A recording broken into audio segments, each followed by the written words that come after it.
që apo merret me pulari, apo merret me vezë, apo shef çmimin e vezëve, nuk e di, por më së pas asnjë rol. Kjo tregon se ku ka shkuar qeveria e PS-së, e cila me të vërtetë vetëm keq po ka kombi shqiptar dhe asnjë të mirë se ka pas dhe se ka, të cilat i ka të gjitha fjalët boshe, por populli tashmë është zgjuar, është populli jon, kombi jon, red nuk është si të tjerët, di të ruaj, di të duroj, ka duruar, por me sa duket tashmë ka ardhur në litarin e fyt dhe nuk besoj që do të spraptet pa arritur të gjitha dëshirat e popullit, e kombit ton shqiptar, ku të gjitha të japin përgjegjësinë para ligjit dhe kombi shqiptar do të jetë tamam ashtu ku ka të drejtën e vet në Bashkimin Evropian, me ligjet e Europës dhe jo me ligjet e një qeverisë hajdute.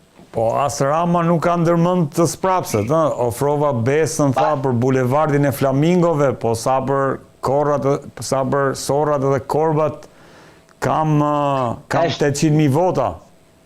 Patjetër, një gjë, patjetër është ajo që ai nuk do të tërhiqet, normalisht nuk do të tërhiqet sepse ka shumë korbat e vet, ka shumë qenjt e vet, ka shumë macet e veta të cilat e ruajnë dhe e rrethojnë. Është normalisht kjo, sepse është që 12 vite në qeveri vetëm, do të thonë ka ligjin, ka pushtetin, ka parlamentin, ka bashkinë, ka policinë, ka të gjitha, pra ka edhe pastruesin, ka edhe drejtorin, ka të gjitha të vetat, por redi jemi në kontinentin e Europës dhe e drejt nëse ti vjen prek tokën time, pra drejtën time me të vërtetë që ai mund t'i quajnë korba, por dihet që në këtë qeveri, pra me këtë qeveri është shumë për të ardhur keq, por njerëzit si këta që janë sot në rrugë, pra domethënë për të drejtën e tyre, për një copë tokë të tyre, kanë vrarë edhe gjyqtarët në sallat e gjyqit, dhe kjo është e kësaj qeverie, pra është e asaj të cilat populli shqiptar e di se çfarë është besa, por me të pa besin populli shqiptar nuk i ka lënë kur besë, edhe pse automatikisht domethënë me ministrat e tij, po tashmë shumë kolegë tanë kanë me mira regjistrime, mesazhe origjinale, jo false, jo fake news, por kanë që si është bler vota dhe këto normalisht do të kemi një prokuror, ndoshta sot jo, por dikur do të kemi që do të përgjigjen para ligjit, dhe pse quhen korbaj, në fakt një kryeminist do të jetë shumë në burr i rand, por vetë nga që i ka hik, tash domethënë gjithë i ka hik litari nga dora, normalisht që kërcënimet e tij do të vazhdojnë, por populli nuk besoj që do t'ia varen kërcënimeve të një kryeministi arrogant që tallet me një nanë që ka një fëmijë me të meta të kufizuara. Pra, këto janë ato gjëra që ato që flet Edi Rama janë totalisht propagandës, propagandat i propagandistit të Hitlerit, por red çdo gjë ka një faturë dhe populli tashmë duket që sa do të jetë fatura do ta paguaj dhe do të arrisi që të kapi demokracinë, dhe të jetë domethënë në një shtet jetik siç është Shqipëria, me të drejtat njerëzore si do të me jetu Europi, domethënë në vendin e vet. Sokol, të falenderoj shumë që të kisha. Ishte kënaqësi për ftesën, faleminderit. Në këtë pjesë të emisionit rikthehemi tek zhvillimet e aktualitetit politik në vend. Kam ftuar Denis Mingra, koleg pranë Report TV-s. Denis, kënaqësi që të kam. Mirëmbrëma, faleminderit Edi. Poli Hoxha, drejtori portalit alfapress.al. Poli, kënaqësi që të kam si gjithmonë. Faleminderit. Poli, si i pe zhvillimet sot para parlamentit apo aksionin politik të protestës para parlamentit? Si e lexove? Atëherë unë isha sot, si që isha dhe të entën e kaluar dhe çdo natë në protest, ndryshimi domethënë nga hentja e kaluar e protestës kishte një pjesëmarrje shumë më të madhe. Nuk duket në ekranet e medias kastës përgjithsisht, sepse në fakt edhe vetë protesta ishte më e organizuar këtë radhë dhe ishte shpërndarë në pjesë të ndryshme. Në gjitha pikat, Në gjitha pikat, sepse çfarë ndodhi? Ndodhi domethënë që rrethimi, pavarësisht se të njëjtën e kaluar e kishin bërë rrethimin normalisht policia si objekt strategjik, parlamentin mund ta marrë në mbrojtje deri te gardi, por sot ishte një shtetërrethim, domethënë kishin bllokuar. Nuk kaloje dot, për shembull, që nga ura e Lanës tek ura e tabakëve, nuk kaloje dot, deri tek cepi tek Toptani, e gjithë pedonalja deri te Ministria e Brendshme e bllokuar, forcat të jashtëzakonshme policie, kështu që u detyruan që të protestuesit dhe të ndashin dhe të bënin marshim 2-3 herë tek bulevardi, ranë urës së lanës, dilnin te xhamia dhe ndërkohë që policët i ndiqnin nga mbrapa i shoqëronin numra të shumtë policie. Pati të ndaluar pa asnjë lidhje Arben Kolën, atë avokatin Gencin i cili duket shefi komisariatit numër 1 ka personale, sepse ky është autori i videos që e ka kur hidhet veza e famshme, nëse e ke parasysh, domethënë shefit komisariatit, dhe nuk po lirohet, të paktën deri vonë nuk ishte liruar, Arben Kola u lirua, ka patur edhe të dëmtuar, ka patur dhe provokime nga policia pa shkak, sepse protesta vazhdon të jetë paqësore, madje sot janë përdorur gati 0 vezë, sepse kontakti vizual me deputetët u bëj pamundur nga që rrethimi ishte shumë i madh. Dhe kjo ishte situata. Po pse te parlamenti, Poli? Pse te parlamenti, sepse dëgjoj, në fakt thelbi i protestës është ky parlament, në kuptimin e delegitimitetit të këtij parlamenti. Kur flitet për një kast edhe për një sistem, në fakt ai mishërimin e ka pikërisht tek ata deputet, tek ai parlament i nxjerr jo nga populli, jo nga përfaqësimi, po i nxjerr nga xhepat e kryetarëve, nga një ligj zgjedhor, nga një kushtetutë e ndryshuar në 2008 e cila e ka kthyer atë parlament thjesht në noter të kastave oligarkike, politike dhe të krimit, madje kemi parë dhe ligje të dedikuara, kështu që protesta është aq e ndërgjegjshme saqë e di shumë mirë që shënjesër kryesore është parlamenti. Në kuptimin e asaj të sa herë që ka seanca, aq herë do jenë atje. Ndërkohë që duhet të ishte mbyllur sipas kalendarit, sot u bë një seancë tjetër, nuk e mbyllet sot, po se është me 2 pjesë. Duket që Edi Rama në momentet e fundit, pas shkrimit të para 3 javëve të një media të madhe holandeze, jarova emrin asaj, si e ka të pagaja, dhe të Bloombergut, që rrezikonte shumë Shqipëria për mos zbatimin e 2.5% që është dyshemeja. Në fakt e të çoi me një akt vendim qeverie, por dhe lojen ja kanë kuptuar, sepse tek buxheti për ushtrinë ai fut dhe emergjencat, sjarfikset, pagesa, gjëra të tjera, ndërkohë që shtetet për pagesën për NATO. Për NATO, po. Shtetet e Bashkuara janë shumë të qarta që e duan me investim 5%. Po dhe atë që e ke deri në 3% për shembull, që ka shtetet duan me investim ushtarak, që ne jemi shumë brapa, jo thjesht me. Kështu që Edi Rama ka bërë një lëvizje tjetër në situatën e vështirë që është, ka kërkuar, ka marrë një hua nga Shtetet e Bashkuara të Amerikës. Kjo për cilën Kjo për cilën pati përplasje sot në parlament. Ka marrë një hua rreth 320 milion dollar, i cili është e gjitha hua për armatim të ushtrisë, për armatim, jo për tjetër gjë. Ajo që mori Agronsheja që quajtën si sekrete, sepse e futi me të përshpejtuar dhe opozita kërkoi që të diskutojë në parlament, sipas kushtetutës e tjera, ata thanë vetëm të votohet. Ishte një situatë që e nxori prapë Sali Berisha në situatë më kujtoi bordin e paqes, por këtu nuk e votoi, doli. Sepse sa herë Edi Rama, sa herë që ju nxjerr si lojtar Shtetet e Bashkuara të Amerikës dhe sidomos shërbanë e Donald Trumpit, Berisha kompleksohet. E kupton, thot jemi pro, po Edi Rama është i keq, po e përdor për veten e tij, është i lik. Domethënë, por ne jemi. Kështu që kjo është me mosvotim. Si e pe sot? Shiko, unë mendoj që protesta para parlamentit të aksion të protestës i cili zhvillohet sa herë që ka një seancë plenare. Okej, po unë them pak ndryshe nga Poli, dakord jam unë që parlamenti është burimi i të gjithave në Shqipërinë, një vend si Republikë Parlamentare, po ne dimë që nuk është parlamenti ai vendimarrësi kryesor sot. Për fat keq, Shqipëria nuk është më Republikë Parlamentare, është kthyer në Republikë të kryeministrit Rama. Dhe këtë e dim ndoshta edhe në kohën e Berishës, kështu ka qenë, por Berisha nuk e ka pasur shumë këtë pushtet sa ka kryeministri. Kështu që të protestosh te parlamenti, meqense është kodi ligji nuk më duket shumë bindës. Ata protestën kryesore për mendimin tim duhet ta kishin te kryeministria dhe aty. Jo, aty e kanë ato. Po e kanë, po është aksion më vete. Kjo që po ndodh në parlament për mendimin tim është më thjesht, pra mund të krijosh një lloj kaosi për plasjen me policinë edhe me pak numra. Siç ishin numrat ditën janë më pak se sa numrat. Kjo se kanë me policinë fare ata. E kanë me deputet me vegla ato, me veglat.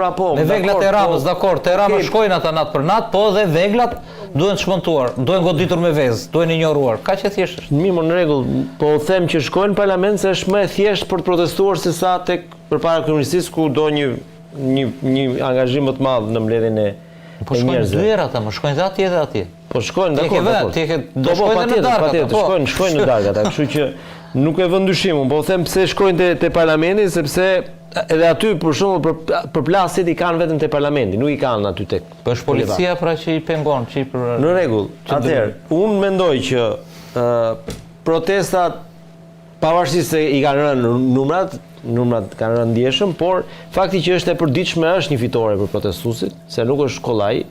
Unë ta kam thënë edhe më parë, Redi doktori një javë nuk do ta mbante dot për ditë në këto nivele, jo më ta mbash mbi 50 ditë. 57 ditë, 50. Kështu që por numrat kanë rënë, fryma është, ndërkohë ne ecim tek ato që janë zgjidhjet.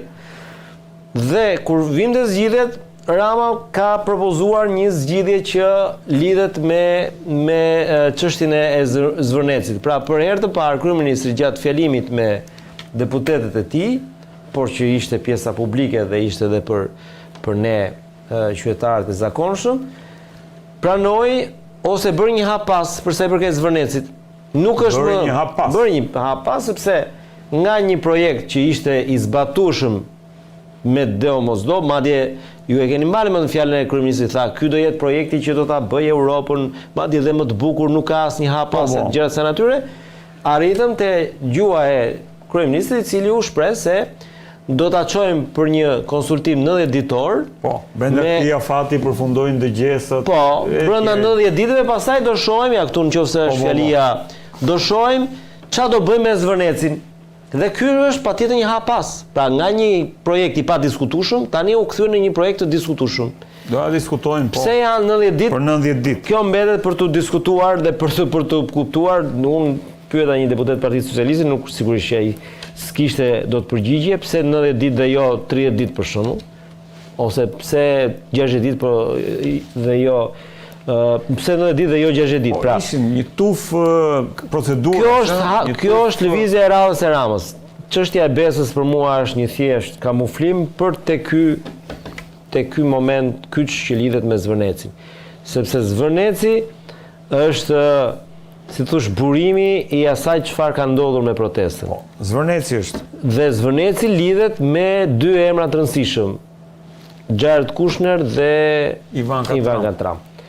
Dhe këtu pastaj lufta, prandaj Rama flet për ndërhyrje nga jashtë, sepse me drejtë ai thotë nuk kam parë në një vend si të vogël kaq si Shqipëria që çdo gjë të shkruhet për këta dy individ. Pra u soll Zvërneci si një nga temat më të rëndësishme globale, madje edhe një kandidat për senator në Shtetet Bashkuara të Amerikës bënte fushat me çështjen e Zvërnecit. Por këtu kemi ngecur. Pra kryeministri është të rregjur kryeministri Denis, po thua me këtë unë nuk e di, apo jep shenja. Nëse ke fjalën për të rregjin finale, këtë s'mund ta them. Po që ka ndryshuar. Por që ka ndryshuar. Po e tha vet. Pra nga një ta thash, në projektin për diskutueshëm, kemi ardhur në një projekt të diskutueshëm.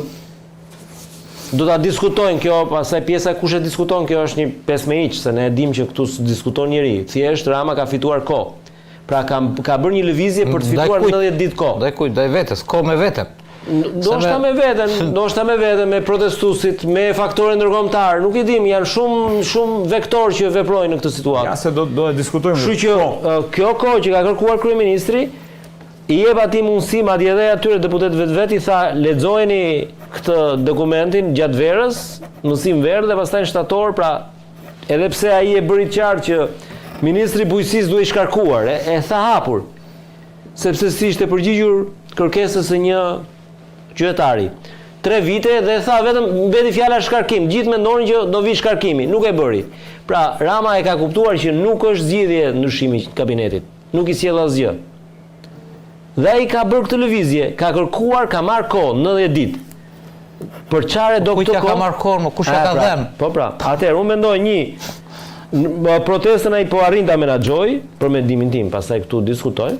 Dhe 90 ditë afat lidhet për mua me faktorët ndërkombëtar që janë rëndësishëm në këtë protestë, nuk mund të jenë të pa jo relevant siç mundojnë disa të theksojnë. Janë zgjedhjet në SBA pas. Po mund të jenë zgjedhjet në SBA, mund të jenë ndonjë lëvizje që nuk e dim. Pra, kjo është ajo që ne shohim sot. Afatin 90 ditor, kjo është lëvizja e kryeministit, nuk ka lëvizje tjetër. Jo, kjo është s'ka tjetër. Pra, ne jemi për ta për 90 ditë thot do ta mendojmë 90 ditëshin ai e lidh me Zvërnecin. Dhe çfarë do, sepse tani nëse ti je i bindur që ky është projekti i dur, e para punës njerë thua që s'ka projekt. Ku e diti që do vi projekti brenda 90 ditëve? Dhe këta që do konsultohen, mbi ç'projekt do konsultohen?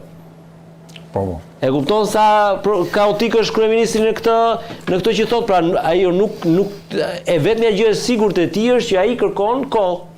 Dhe këtë kohë e ka gjetur nëpërmjet këtij mekanizmi siç është Besa për shembull, që nuk është thelbi. Po, dakor. Po si shikove këtë lëvizje? Kryeministri i përkohshëm i Shqipërisë, zoti Rama, nuk është kaotik, po është duke bërë rolin e budallajt. Duke bërë sikur nuk kupton se çfarë kërkohet, jo vetëm nga protesta, po tashmë edhe nga gjithë establishmenti ndërkombëtar mediatik. Dhe vazhdon t'i bjerë këmbanës, edhe sot e dëgjova, tha fjalë të mira për flamingot, sot prap e drodhi prap edhe tha janë armiq. Domethënë bëhet fjalë për një Besën e kisha për flamingot, për bulevardin e flamingove. Sot i quajti flamingot kaltroje. I quajti kaltroje. Nuk flet për flamingot, flet për sora për to. Flamingot filloi prapë me algoritmet, filloi me ndërhyrjet me iranianët bashkë me ministrin e jashtëm, çka kishin një aktivitet aty për këto disinformimin e çfarë ishte. Shpikin aktivitete vetëm që të dalë të flasë për protestën. Gjithë çështja është që po, filloi nga një protestë e vogël në Zvërnec, filloi për Zvërnecin, po dhe media ndërkombëtare u morën gjatë me Zvërnecin sepse ishte familja presidenciale atje brenda. Por nuk ka media të ka shumë kohë, dhe unë ta kam thënë edhe në emision e Kolur, por nuk ka media të madje dhe CNN-i që është gati armik me Trumpin, Fred Zakaria dje, i cili tha, filloi për Zvërnecin, tha, por është për korrupsionin. Është protestë kundër kastës së korruptuar, është kaq e thjeshtë, s'ka ku të shkojë. Dhe ky mund të nxjerrë gjithë farë llojesh, gjithë farë lloj bestrash, gjithë farë lloj ditësh për Zvërnecin, për këtë, për etj, dhe bën sikur se kupton që populli që është ngritur, dhe jo vetëm ai në shesh, por dhe gjithë gjendja mendore e shqiptarëve në diasporë dhe gjithë media ndërkombëtare, përveç medias shqiptare, në shumicën e saj, janë aq të kthjellët që kemi të bëjmë me një revolt kundra një kaste politike 36 vjeçare, e cila ka maskuar demokracinë, tranzicionin dhe demokracinë si një zhvillim etj, rotacionet si demokraci, si zgjedhje, dhe parlamentarizmi kanë qenë me bekimin ndërkombëtar. Nuk më duhen mua të shërë si ka rëndësia se ti je ishulli i shkëputur. Po dakord, kjo është shumë e rëndësishme. Po dakord, po tani nuk e dua më. A si se do më? Nuk do më faktorin ndërkombëtar. Jo. Ata janë përcaktuar për mua prap. Ore, dëgjoj. Kush ta bëri ty reformën? Protesta do atë që do vet. Reformën drejtësi kush ta bëri? Po ndërkombëtarët më e nxitën. Pra ka që jo e nxitën, e bën, çan nxitën. Ore, ç'rëndsi si ka më, dakord. Mos më fut, unë po flisja për protestën, çfarë duan shqiptarët. Po pra. Tani, në raport me Besën, si po i qaset kryeministri. Po Besa ishte një idiotizëm që dhe vetë kuptoi sa i ngjiti dhe ju kthye edhe në bumerang. Në kuptimin, sepse kjo tregon nivelin, prandaj po them që po bën si idiot, tregon nivelin se ku ka rënë, sa është trashur ai si kryeministër. Sa që dhe deputetët atje shikonin si UFO se çfarë po bën me këtë broshurë, një broshurë me 5 faqe, ç'është ky mohabet, kujt do t'ja japim Besën, kujt ja kemi marrë Besën, dhe ka filluar njerëzit si miku jon Denisi me konspiracione, Besa mund të jetë për Izraelitët, mund të jetë për Sorosin. Për Izraelit, për Sorosin. Jo, nuk the ti. Po thash që aty doli lajmi që Rama përmendi 90 ditë kohë.